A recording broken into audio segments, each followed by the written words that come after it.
नमस्कार। 32 वर्षीय व्यक्ति हैं जिनकी हस्तरेखाएं मेरे सामने हैं और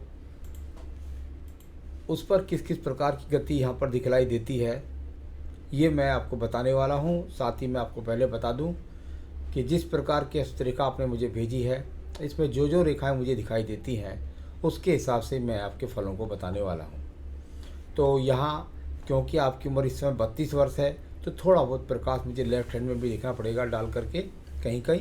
तो चलिए अब बात करते हैं। सबसे पहले आपके उंगलियों के बारे में, फिर पर्वतों के बारे में बात करेंगे, अंत में रेखाओं के बारे में। यहाँ पर सबसे पहले बात करते हैं आपकी सबसे छोटी कनिष्ठा उंगली के बारे में। सबसे छोटी उंगली कनिष्ठा उंगली सूर्य की उंगली के प्रथम पर्व तक पहुँच जाए व्यक्ति निर्णयात्मक क्षमता अपने पास रखता है। बौद्धिक अच्छी होती है, बौद्धिक स्तर अच्छा होता है, बुद्ध की यानी गुणवत्ता भी अच्छी होती है और साथ ही साथ कुल मिलाकर के व्यक्ति के जीवन के अंदर व्यक्ति दूसरों पर अपने चरित्र की छाप भी छोड़ता है।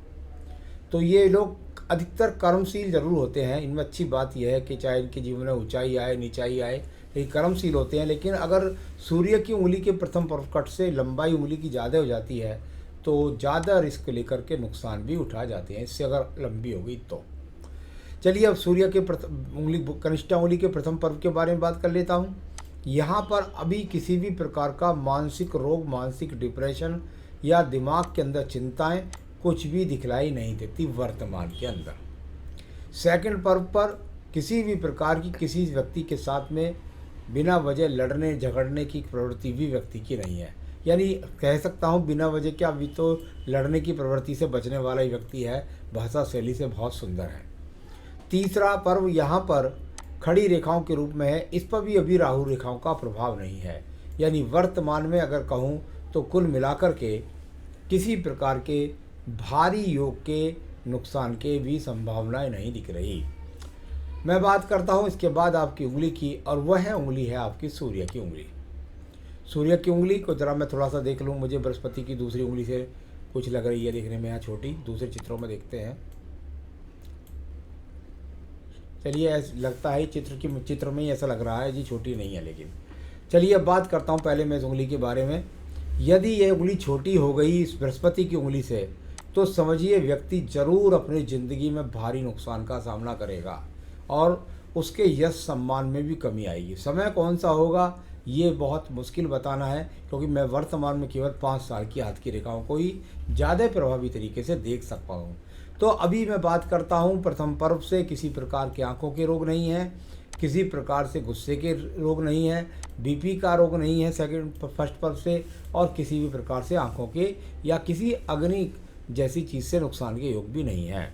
सेकंड पर्व यहाँ पर सामान्य रूप से ठीक है। यहाँ पर अगर किसी प्रकार से आपको छोटी मोटी रेखाएं माइनस की दिखाई देने लग जाए तो ये राज्य सरकार से किसी भी प्रकार के नुकसान के लिए दिखलाई देती हैं। जैसे मैं कहूँ तो कहीं ना कहीं इन्वॉल्वमेंट राज्य सरकार का ना होकर के अगर सेक्टर शेयर या एक तरह से नौकरी का या सट्टे का हो जाए तो उसमें अगर ऐसी रेखाएं दिखाई देने लगें तो नुकसान के भारी योग होते हैं, बदनामी के योग भी। तो अब मुझे दिखते नहीं, अगर आप देख लीजिए जैसे आपने चित्र भेजा है उसके हिसाब से। तीसरा पर्व यहाँ पर आपका पर्व जो है वो कुल मिलाकर, क्योंकि उंगली के बीच में गैप ज़्यादा नज़र आता है, अगर आप मिलाएंगे सूर्य और शनि की उंगली को तो व्यक्ति अपने पिता की बात की भी अवहेलना कर देता है, उनकी बात को भी अनसुना कर देते हैं ऐसे लोग। तो चलिए अब बात करते हैं इसके बाद में आपके यहाँ पर शनि की उंगली के बारे में। प्रथम पर्व पर किसी प्रकार से बुरी रेखाओं का प्रभाव नहीं, व्यक्ति के जीवन के अंदर कोई भी स्थायी रोग नहीं। सेकंड पर्व से किसी भी प्रकार से धन डूबने के योग नहीं है। मैं बताकर चलता हूँ, यदि यहाँ पर माइनस रेखाएं आपके जीवन में आ गई तो समझ लीजिए कि आपका पैसा कहीं डूबने वाला है और साथ ही साथ आप कर्ज के शिकार होने वाले हैं। यदि ऐसी रेखाएं आपको दिखाई पड़ें तो सावधान होकर के चलें। चलिए अब तीसरा पर्व के बारे में बात करता हूँ। वर्तमान में आप अपने परिवार का संचालन सही तरीके से कर पा रहे हैं। मैं रेखाएं नहीं दिखने के बाद भी उसको इसलिए बता रहा हूँ कि जिससे आप स्वयं भी देख सकें। फर्स्ट पर्व की बात करता हूँ। यहाँ से शुगर, कोलेस्ट्रॉल, लीवर, किडनी इस तरह के रोग देखे जाते हैं, वो यहाँ से कोई दिखाई नहीं देते। लेकिन सेकंड पर्वत पर भी मुझे कुछ माइनस रेखाएं दिखाई देती हैं। यदि सेकंड पर्वत पर कुछ माइनस रेखाएं हैं तो इसका मतलब है व्यक्ति पत्नी की बात को अनसुनी करता है, जिसके साथ पति पत्नी के संबंधों में कुछ अनबन जैसी स्थिति रहती है। तीसरा पर्व संतान सुख सहयोग का पर्व अच्छा दिखाई देता है। संतान का सुख सहयोग मिलेगा, साथ ही साथ इनके जीवन में संतान पूर्ण प्राप्त होगी, यानी लड़का और लड़की। चलिए अब बात करते हैं बुध पर्व के बारे में। बुध का पर्व इस चित्र में दिखाई नहीं दिया। लेफ्ट हैंड का देख लेता हूँ, इसमें भी दिखाई नहीं दिया। लेफ्ट हैंड की स्थिति देख लेते हैं, क्योंकि अभी आप लेफ्ट से गुजर रहे हैं। अगर मैं देखता हूँ तो कुल मिलाकर सबसे अच्छी रेखा ये लेफ्ट में मिली, यानी अगर इसको कहूँ तो यहाँ पर छोटी छोटी रेखाओं का प्रभाव ज़्यादा दिखाई दिया राइट के अपेक्षा, यानी 35 से पहले अभी लाभ के संकेत दिखलाई पड़ते हैं, यानी अभी धन के आगमन आपके पास बने हुए हैं। कोई ऐसे नहीं कि बहुत ज़्यादा बने हुए हैं, लेकिन धन के आगमन वर्तमान में बने हुए हैं। यहाँ बात करते हैं आपके पर्व की, और वह पर्व है आपका सूर्य का पर्व। यश और मान सम्मान के लिए इसमें कोई सरकारी नौकरी की रेखा तो दिखाई नहीं दी। किसी प्रकार के अगर चित्रों को देखता हूँ तो ये चंचल रेखाएं दिखाई देती हैं। इनको हम चंचल रेखाएं इसलिए बोल देते हैं जब जिनकी पूरा प्रारूप तैयार नहीं होता। अभी इसमें इनका प्रारूप पूरा तैयार नहीं है, पर इतना ही कह सकता हूँ कि पिता के साथ सामान्य संबंध और गतिविधि भाग दौड़ व्यक्ति की चल रही है। आइए बात करेंगे आपके भाग्य पर्व के बारे में। तो यहाँ भाग्य पर्व इधर देखिएगा, यहाँ पर एक सामान्य रूप से बहुत डार्क रेखा नहीं दिखाई देती है, हल्की हल्की रेखाएं जब दिखाई दें तो उनका मतलब ये होता है कि भाग्य हल्का चल रहा है। लेफ्ट में देख लेते हैं। लेफ्ट में भी यदि स्थिति देखता हूँ तो यहाँ भी कोई मुझे बहुत ज़्यादा अच्छी दिखाई नहीं देती। कुल मिलाकर के अभी थोड़ी बहुत दिखाई देती है, तो इसका मतलब है कि व्यक्ति का वर्तमान में भाग्य थोड़ा बहुत साथ दे रहा है। पर्वत दबा हुआ है, झटके से धन ज़्यादा खर्च हो सकता है।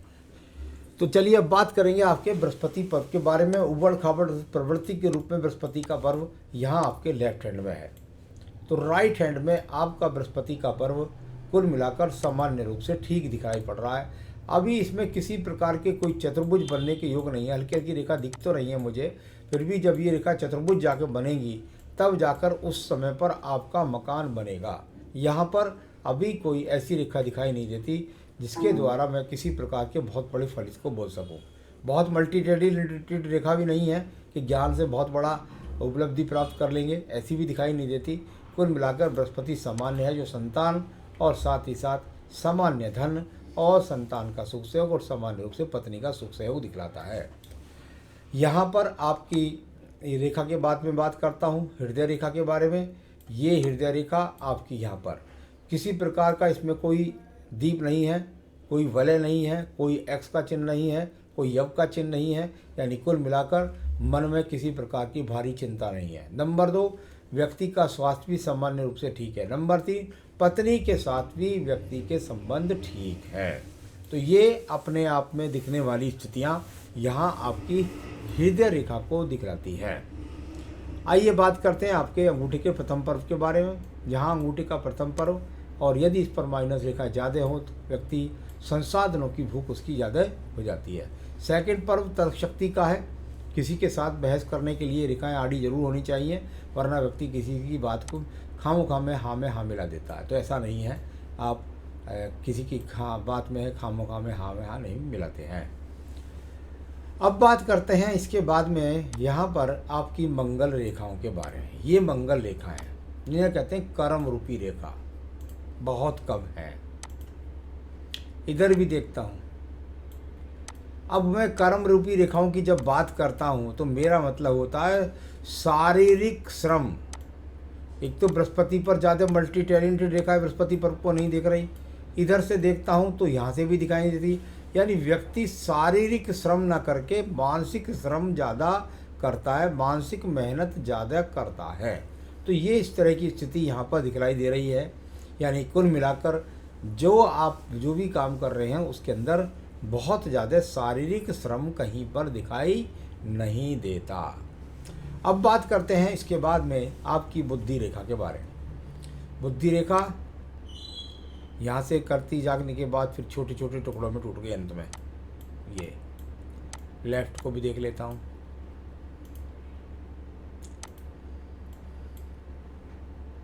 यहाँ गई, उसके बाद दूसरे ब्रैकेज में एकदम अधिक क्रोध दिलवा देती है कभी कभी ये रेखा, और इस तरह से ये भी टूटी हुई है। तो चलिए, ये दोनों तरफ जो इस रेखा का प्रारूप वर्तमान में आ रहा है, इसे मैं कोई ऐसा तो नहीं कह सकता व्यक्ति को मानसिक रूप से कोई बेकार है। कुल मिलाकर इसमें कोई इस समय की जो स्थिति है 35 वर्ष से पहले, या आप इस समय किसी की सुनेंगे नहीं, क्रोध भी कर जाएंगे अगर कोई आपको समझाने का प्रयास करेगा किसी भी क्षेत्र में, कार्य क्षेत्र में। तो इस तरह की रेखाएं यहाँ ज़्यादा प्रभावी हैं, जो आने वाली राइट हैंड में भी बहुत टूट कर चलती हैं। तो कृपया मनमानी से बचिएगा और लोगों की सलाह लेकर के चलिएगा।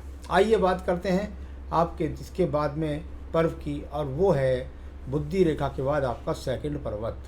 सेकंड पर्वत यहाँ पर एकाध रेखा का संबंध दिखाई देता है। थोड़ा सा क्रोध के लिए, किसी भी झगड़े झंझट से बचने के लिए आपको सावधान रहना होगा। चलिए अब बात करते हैं इसके बाद आपके चंद्र पर्वत के बारे में। चंद्र पर्वत मानसिक पर्व होता है। मानसिक पर्व की स्थिति यदि मैं देखता हूँ तो यहाँ पूरी तरीके से मजबूत है। इस पर जो रेखाएं शुक्र पर्व से पहुँचेंगी उनका फल अभी बताऊँगा। तो अभी मानसिक स्थिति यहाँ पूरी तरीके से, किसी डिप्रेशन का योग यहाँ पर नज़र नहीं आ रहा है। आइए बात करते हैं आपके केतु पर्व के बारे में। केतु पर्वत पर ये बड़े बड़े एक्स जब आपको दिखाई देने लग जाएं तो इसका मतलब है आपके जीवन के अंतर्गत आपको किसी भारी नुकसान की संभावना या रोग की संभावना, ये वर्तमान की स्थिति है जो आने वाले 3 साल के लिए ज़्यादा नज़र आती है।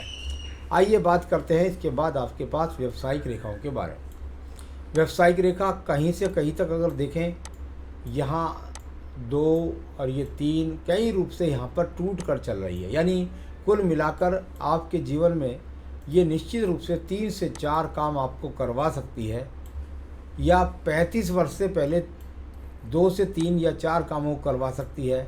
एक ये रेखा जो आपके शुक्र पर्व से निकल रही है और चंद्र पर्वत को जा रही है केतु से होकर के, ये आपको विदेश यात्रा भी कराती है। तो ये इसके फल है। लेकिन व्यावसायिक रेखा कुल मिलाकर बहुत ज़्यादा मजबूत नहीं है। ये व्यवसाय में कहीं भी आपको परिवर्तन का सामना करा सकती है। आइए बात करते हैं इसके बाद आपकी भाग्य रेखा के बारे में। जब मैं 32 वर्ष की व्यक्ति की बात करता हूं तो उसकी भाग्य रेखा 32 वर्ष तक दिखलाता हूं, और उसके बाद ये देखिए ये रेखा चली यहाँ से, और ये लगभग 36वें वर्ष पे एक बड़ी राहु रेखा ने काट दिया।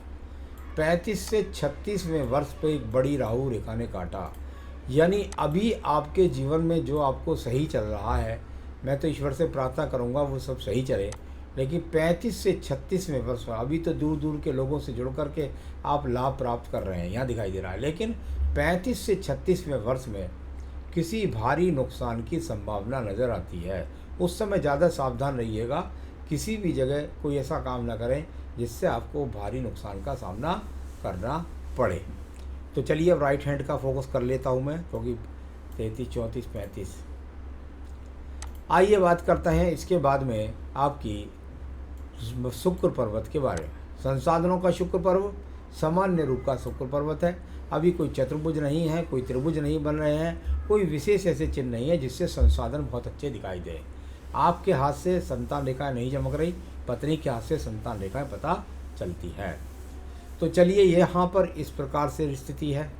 आयु रेखा की अगर बात करता हूँ, उसकी मुझे कोई ज़्यादा चिंता नहीं है, वो तो काफ़ी है, शुक्र पर्व के अंदर तक धस जाती है अंदर जा कर के। तो ये तो अपने आप में काफ़ी रेखा यहाँ से जाकर अंदर घुस जाएगी। 80-82 वर्ष की रेखा है, उससे आगे भी हो सकती है, तो कोई इसकी ज़्यादा चिंता नहीं है। सवालों पर चलते हैं। तो सवाल ये तो हाथ को पढ़ने का एक तरीका होता है। आने वाला समय में जीवन कैसा होगा, क्या कठिनाई आएगी, उसका निवारण बताएं। देखिए, मैं ऐसे समझता हूँ कि इनके जीवन में जो एक बहुत उठा पटक का समय वो 34 से 36 वर्ष के बीच में आएगा। उस समय पर विशेष रूप से इनको सावधानी रखनी है। किसी प्रकार के भारी नुकसान की संभावना दिखाई देती है। अभी मुझे इतनी ज़्यादा दिखलाई नहीं दे रही, क्योंकि थोड़ी सी एक रेखा जरूर जाकर ये काटने का प्रयास कर रही है। अगर ये रेखा भी आपकी इसको काट देगी, रेखा को, भाग्य रेखा को, तो ये समझिएगा कि आपको उससे पहले भी भारी नुकसान का सामना हो सकता है। तो 34 से 36 के बीच में ज़्यादा सावधानी। और वर्तमान में यदि ये रेखा ने काट दिया आपकी भाग्य रेखा को, जैसे यहाँ पे मैं दिखला रहा हूँ, दर्शित कर रहा हूँ, इस तरह से काट दिया, तो फिर आपको वर्तमान में भी भारी नुकसान का सामना हो सकता है। निवारण के लिए कह सकता हूँ संकट नाशन गणेश स्रोत का पाठ कर सकते हैं, और अभी और बता दूंगा बाद में।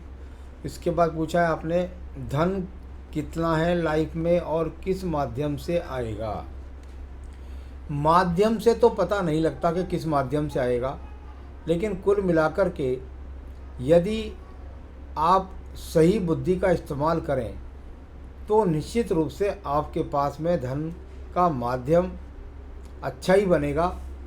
और काम के बारे में यदि आप सोचते हैं तो मैं तो समझता हूँ मंगल के काम इनको करने चाहिए। जैसे प्रॉपर्टी डीलिंग का काम हो सकता है, कमीशन का, दलाली का काम हो सकता है, ज़मीन लेने देने में, बदरपुर रोडी सीमेंट का काम हो सकता है। तो ये जो टेक्निकल माध्यम के काम हैं उनमें भी अच्छा इनका स्रोत दिखाई पड़ता है। तो कुल मिलाकर अभी मुझे लगता है शायद किसी के ना सुने ये, खुद की गाड़ी और मकान का योग है कि नहीं। खुद की गाड़ी का मकान का योग बृहस्पति पर दिखाई देता है मुझे, और ये संभव हो सकता है कि जब मैं बात करता हूँ कि 34 से 36 वर्ष के बीच किसी बड़े खर्चे से बचें, तो ये संभव है कि उस समय आप कोई मकान या गाड़ी खरीद लें, तो उस माध्यम पर ज़्यादा पैसा आपका खर्च हो जाए। संतान का सुख मिलेगा। कौन से काम बिजनेस करने में जिसमें हमें ज़्यादा सफलता मिलेगी, बता चुका हूँ आपको, मंगल के काम। और जो आप काम करते हैं सट्टे का या किसी भी चीज़ का, भाई उसके लिए देखिए राहु पर्वत का इन्वॉल्वमेंट जो होना चाहिए ना, वो नहीं है। राहु पर्वत का इन्वॉल्वमेंट और केतु पर अभी खराब रेखा है, नुकसान ना हो जाए किसी का, ऐसा दिखाई देता है। तो मेरे हिसाब से सट्टे का काम मैं तो नहीं कह सकता। रेखाओं और पर्वतों के बारे में प्रभाव जीवन में वो मैंने बता दिया है, कोई बहुत ज़्यादा खराब हाथ नहीं है।